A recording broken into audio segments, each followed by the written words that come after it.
ایک خاتون کا مجھے پہلے میسج آیا, پھر انہوں نے مجھے فون کیا کہ میں ان کا کیس تھا, اور ان کا کیس اتنا عجیب تھا, میں آپ کو بتاؤں کہ وہ نا انہوں نے مجھے واٹس ایپ پہ وائس نوٹس بھیجے, اور وائس نوٹ لمبے لمبے وائس نوٹس, ٹھیک ہے, اور وائس نوٹس کے معاملہ یہ تھا کہ ایک وائس نوٹ آ رہا ہے تو اس میں ایسے بات کریں کہ مجھے بہت پرابلم ہے, آواز بھی ان کی بڑی نا عجیب سی ہوئی ہے, اور بہت پرابلم ہے, اور وہ نا لگ رہا ہے کہ وہ شی از ناٹ میکنگ سینس, اور پھر وہ بات کرتے کرتے نا مطلب وائس نوٹ کے اندر خاموش ہیں, مطلب آپ یعنی وائس بند کر دیں نا, آپ وائس نوٹ بند کر دیں, اگر آپ بات نہیں کرنا چاہتے آپ بند کر دیں, دوسرا بھیج دیں, خاموش ہے خاموش ہے خاموش ہے خاموش ہے خاموش ہے, پھر وہ بولنا شروع کرتی ہیں. اچھا پھر وائس نوٹ کے دو چار بھیجنے کے بعد لکھا ٹیکسٹ آتا ہے I can not talk right now,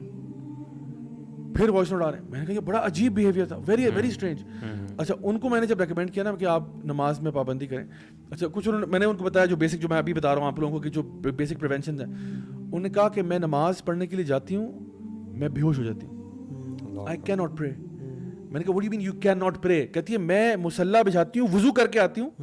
مصلی پہ جاتی ہوں, مصلی پہ کھڑی ہوتی ہوں, بے ہوش ہو جاتی ہوں. What is this? What is this؟ ان کو میں نے کہا پھر آپ کسی اور کو سے جو ہے نا میری بات کرائیں,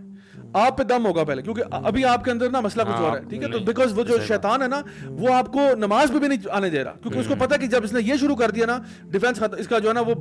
جو نا میرا اس پہ جو ہے اثر ٹوٹ جائے گا. ایسے بندے کو قرآن سنوانا چاہیے, تو اس کا پھر دم ہوتا ہے, اس کا پھر رکیے. اور وہ میں کہتا ہوں کہ فیملی ممبرس خود کر سکتے ہیں, یہ نہ سوچے کہ کوئی پیر بابا حضرت مولانا صاحب آئیں, خود کریں, تو رکیہ کر سکتے ہیں, دم کر سکتے ہیں. پھر اور بہت سارے کیورز ہیں جس میں ہم لوگ مطلب کلونجی کے ذریعے بھی ہم کہہ دیتے ہیں, آب زمزم کے ذریعے بھی ہے, پانی جو بارش کا ہوتا ہے اس کے ذریعے بھی ہے, مطلب بہت ساری چیزوں پہ دم وغیرہ کر کے یار مجھے بہت زیادہ جو پروفاؤنڈ ایک حدیث لگتی ہے نا وہ سورۃ البقرہ کے بارے میں, کہ یار اس کے آگے جادوگر بے بس ہے, کتنی بڑی بات ہے. مجھے کال آئی تھی جس میں نا ایک خاتون تھی اور کہہ رہی تھی کہ مجھے یہ ایشوز ہیں, مجھے بہت زیادہ وسواس آتے ہیں, خون کے چھینٹے, پھٹے ہوئے کپڑے, وہ سارے جو ہم سمپٹمس میں بتائیں گے کیا ہوتا ہے تو بتائیں. تو میں نے کہا سورۃ البقرہ پڑھیں, قرآن پڑھیں, اعوذ باللہ من الشیطان الرجیم پڑھا کریں. کتنے اچھا کتنے رینڈملی نا میرے منہ سے عجیب سی آوازیں نکلنا شروع ہو جاتی ہیں, اور مجھے نا الٹی ٹائپ کی آواز آنے شروع ہوتی ہیں. تو میں جب ان کو یہ بتا رہا تھا نا تو کہتی ہیں مطلب میں آوازیں نہیں نکالنا چاہتا وہ والی, وہ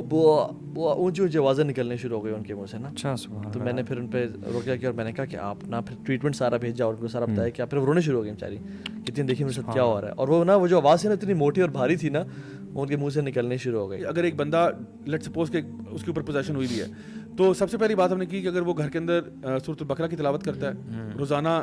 یہ پڑھتا ہے, ذکر کرتا ہے لا الہ الا اللہ وحدہ لا شریک لہ, اس کے علاوہ یہ کہ جتنا زیادہ وہ گھر کے اندر کچھ چیزیں ایسی ہیں جو اس کو نکالنی پڑیں گی. کچھ چیزیں ہوتی ہیں جو ملائکہ کو اٹریکٹ کرتی ہیں, کچھ چیزیں ہوتی ہیں وہ شیاطین کو اٹریکٹ کرتی ہیں. جس طرح سے آپ صلی اللہ علیہ وسلم کی حدیث ہے کہ جس گھر میں بھی تصاویر لگی ہوں گی اور جس گھر میں کتے ہوں گے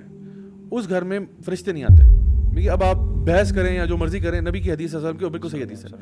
جس گھر میں تصویریں لگی ہوتی ہیں اینیمیٹ چیزوں کی, لائک فار ایگزامپل لوگوں کی پکچرز لگی ہوئی ہیں, جانوروں کی تصویریں لگی ہوئی ہیں, تو یہ اگر آپ کے گھر میں ہے تو وہ ریموو کریں. اللہ کے نبی صلی اللہ علیہ وسلم کا گھر تھا, جبریل علیہ السلام نہیں آئے, نبی گھر نہیں آئے, تو ہمارے گھر کیا ہے. اور کیوں یہ ہے کہ اگر کوئی بندہ خدا نخواستہ ایسے مسئلے میں پڑ گیا ہے تو اس کے اوپر رقیہ کرنا چاہیے. رقیہ کا مطلب ہے دم کرنا قرآن مجید کے ساتھ, مسنون دعاؤں کے ساتھ, اذکار کے ساتھ. اس میں پھر جس طرح اجوا ڈیٹس کی ہم بات کرتے ہیں, اجوا کھجور جو ہے, جو جس طرح بھی ہم کہتے ہیں نا کہ جو بھی یہ ذکر کرتا ہے لا الہ الا اللہ وحدہ لا شریک لہ, یہ ذکر شروع کر دیں. اس کے علاوہ اجوا ڈیٹ صبح کے ٹائم اگر آپ ساتھ کھاتے ہیں تو اس دن کے لیے جادو سے اور جو ہے زہر سے آپ بچ جاتے ہیں. سم ٹائمز اللہ تعالیٰ نا کسی کو جھنجھوڑتا ہے کہ تو کدھر جا رہا ہے, اور وہ اس لیے کرتا ہے کیونکہ اللہ کسی سے محبت کرتا ہے تو ٹیسٹ دیتا ہے. تو ٹینشن سر کچھ چیز نہیں ہوتی, ٹینشن کچھ بھی نہیں ہے, کوئی مصیبت بھی آتی ہے ہاں آپ کو کوئی ٹینشن نہیں. انشاءاللہ اللہ تعالیٰ, اگر میں جب تک اللہ تعالیٰ کے دین فالو کروں گا الحمدللہ جو بھی معاملہ ہوگا اللہ میرے ساتھ ہے. جو بھی ہے اچھا ہے برا ہے جو بھی ہے, اس میں سے کوئی نہ کوئی خیر ضرور نکلے گی. اینڈ ویٹ فار دیٹ خیر ٹو ہیپن.